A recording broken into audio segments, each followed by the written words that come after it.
Hello everyone. आज हम पढ़ने वाले हैं एम्पियर का परिपथीय नियम। इसे हम जानेंगे होता क्या है ये और इसको प्रूफ करेंगे, है ना। तो पहले बात करते हैं ये होता क्या है।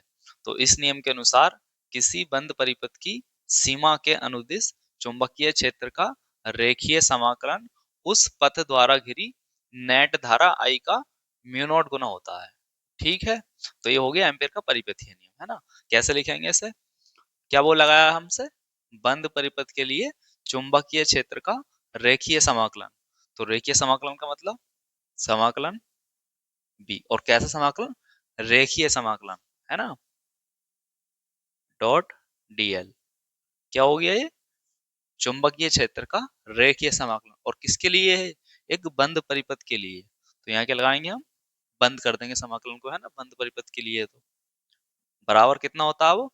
कुल धारा का म्यू नॉट गुना, मतलब म्यू नॉट आई। ठीक है। तो आप समझ गए चुंबकीय एम्पियर का परिपथीय नियम होता क्या है ना। ठीक है। अब हम इसे प्रूफ करेंगे।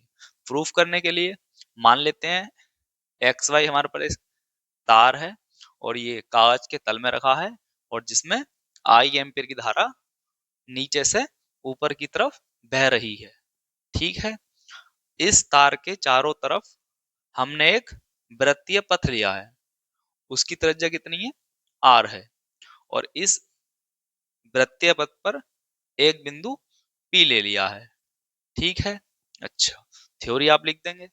तो बिंदु P पर हमें चुंबकीय क्षेत्र निकालना होगा। क्यों निकालना होगा? क्योंकि आगे जरूरत पड़ने वाली है। अच्छा, जरूरत क्यों पड़ने वाली है ये भी मैं आपको बता देता हूँ। क्यों? क्योंकि हमें एम्पियर का परिपथीय नियम सिद्ध करना है। तो उसमें निकालना क्या है हमें? चुंबकीय क्षेत्र का रेखीय समाकलन इस पूरे वृत्तीय पथ के लिए, है ना। तो इसमें बी आ रहा है ना। तो बी जब आ रहा है तो हमें बी की जरूरत पड़ने वाली है, इसलिए हम इस वृत्तीय पथ के किसी बिंदु पर चुंबकीय क्षेत्र निकालेंगे। वो बिंदु हमने पी ले लिया है। पी को आप कहीं मान लीजिए, चुंबकीय क्षेत्र हर जगह पे सेम रहेगा। क्यों सेम रहेगा? क्योंकि इसकी जो त्रिज्या है वो हर जगह पर क्या है? एक सी है। जब त्रिज्या एक सी है मतलब दूरी एक सी है, तो चुंबकीय क्षेत्र की वैल्यू भी सेम रहेगी, है ना। तो थ्योरी लिख दिए, वृत्तीय पथ के किसी बिंदु पी पर चुंबकीय क्षेत्र कितना होगा? बी बराबर mu nought upon 2 pi into i upon are.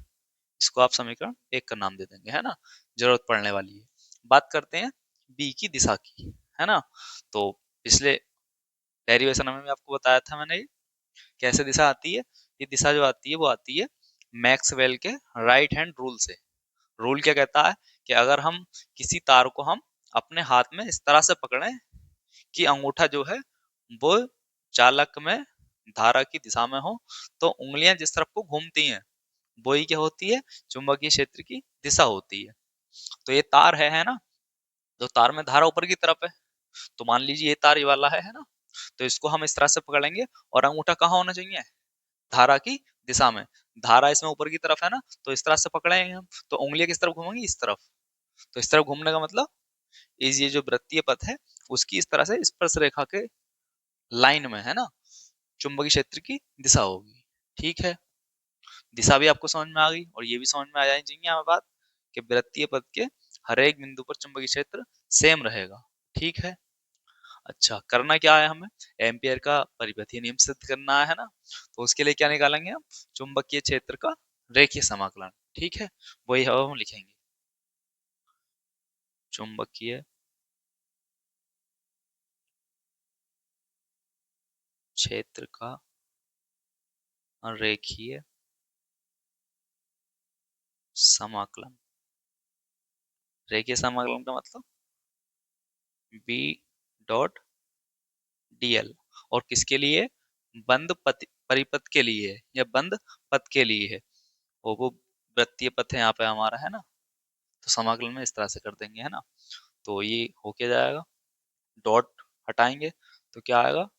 B d l cos theta. Dot हटता है तो कॉस आता है ना। और थीटा क्या है? बी और डीएल के बीच का कोण, है ना। तो डीएल पहले बता देता हूँ आपको, डीएल है क्या। ये जो वृत्तीय पथ है हम ये मान सकते हैं कि छोटे छोटे खंडों से मिलकर बना है ना। छोटे छोटे पार्ट से मिलकर बना है। तो उसी में से एक पार्ट लिया है हमने डीएल। ठीक है, तो डीएल की दिशा यहाँ पर और वेक्टर बी की दिशा दोनों सेम होंगी। जब दिशा सेम होती हैं तो उनके बीच का कोण कितना होता है, 0 डिग्री। ठीक है, और हमें ये बात पता है यहाँ पर, तो थीटा की वैल्यू है वो कितनी है, 0 है। क्यों है, क्योंकि लिख भी सकते हैं आप यहाँ पे, क्योंकि वेक्टर डीएल व वेक्टर बी समान दिशा में है। ठीक है, ऊपर भी थ्योरी को यहाँ भी लिख सकते हैं, कैसे भी लिख दीजिए, है ना। तो थीटा की वैल्यू आप 0 रखेंगे यहाँ पे, b dot d l b d l cos 0। Cos 0 की वैल्यू कितनी होती है, 1 होती है ना। तो यह जाएगा, मैं लिखता हूँ बी डॉट डी एल बराबर बी डी एल, है ना। और बी की अभी अपने बात की थी, ये बी है ना, और ये हर जगह पर कांस्टेंट होगा, मतलब सेम रहेगा। सेम रहेगा तो ये समाकलन से बाहर आ जाएगा। वीडियो अभी बीच में रुक गई थी, मैं दोबारा से शूट कर रहा हूँ इसको, है ना। तो आगे स्टार्ट करते हैं। तो यहाँ पर बी की बात की थी अभी हमने, तो बी हर जगह पर कांस्टेंट रहेगा, मतलब सेम रहेगा, है ना। क्योंकि त्रिज्या सेम है ना, हर जगह पर वृत्त की त्रिज्या सेम होती है। तो बी से ये समाकलन से बाहर आ जाएगा, बी समाकलन डीएल। अच्छा, इसकी वैल्यू कितनी होगी, समाकलन डीएल है क्या, इसकी वृत्तीय पथ की परिधि पर भी एक छोटा सा पार्ट तो है। तो समाकलन डीएल की बात कर रहे हैं तो इसका मतलब क्या है, हम पूरी परिधि की बात कर रहे हैं। तो वृत्तीय पथ की या वृत्त की जो परिधि होती है वो होती कितनी है, 2 पाई आर। ठीक है, तो यहाँ पे क्या रखेंगे आप, 2 पाई आर,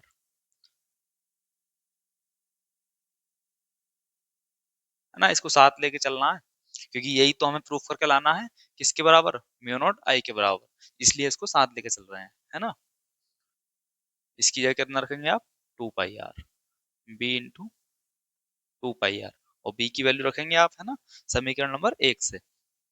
तभी तो पहले लिखी थी हमने स्टार्टिंग में, समीकरण नंबर 1 से। बी की वैल्यू क्या है, mu nought upon 2 pi into i upon r into 2 pi आर। 2 पाई से 2 पाई कैंसिल हो जाएगा, आर से आर कैंसिल हो जाएगा, और बचेगा क्या, बी डॉट डी एल बराबर म्यू नॉट आई। और यही क्या है हमारा, एम्पियर का परिपथीय नियम होता है ना। तो प्रूफ कर दिया हमने, एक बार मैं फिर बता देता हूँ आपको कैसे प्रूफ करना है। तो प्रूफ करने के लिए हमारे पास एक तार है ना, एक्स वाई, धारा बह रही है इसमें, ऊपर नीचे से ऊपर की तरफ। ठीक है, और इसके चारों तरफ हमने एक वृत्तीय पथ ले लिया, उसकी त्रिज्या कितनी है, आर है। और वृत्तीय पथ के किसी बिंदु पी पर हमें चुंबकीय क्षेत्र निकालना है ना। चुंबकीय क्षेत्र की मतलब निकालेंगे पहले, क्योंकि उसकी जरूरत पड़ने वाली है ना। क्यों जरूरत पड़ने वाली है, क्योंकि हमें बी डॉट डीएल को सॉल्व करना है, मतलब चुंबकीय क्षेत्र का रेखीय समाकलन को सॉल्व करना है। उसी की वैल्यू तो हमें म्यू नॉट आई लानी है, तो यहाँ पे जरूरत पड़ेगी नहीं पड़ेगी बी की, इसलिए बी निकाला है। और जो बी की वैल्यू है वो हर जगह पे सेम रहेगी, सेम रहेगी। तो चुंबकीय क्षेत्र का रेखीय समाकलन निकाल लेंगे हम, है ना। और बी और डी के बी एस बी और डीएल के बीच का कोण कितना है, 0 है। क्यों, क्योंकि वो सेम दिशा में है, सेम दिशा में है तो 0 हो जाएगा, 0 रख देंगे यहाँ पे, है ना। बी कांस्टेंट है हर जगह पर, कांस्टेंट है वो समाकलन से बाहर आ जाएगा, डीएल का समाकलन हो जाएगा। और वो क्या होगा, पूरी परिधि, है ना। पूरी परिधि कितनी होती है, 2 पाई आर होती है। तो 2 पाई आर रख देंगे, ये कैंसिल हो जाएगा, है ना। और जो बचेगा वो म्यू नॉट इंटू आई होगा। ठीक है, तो उम्मीद करता हूं मैं ये आपके समझ में आया होगा।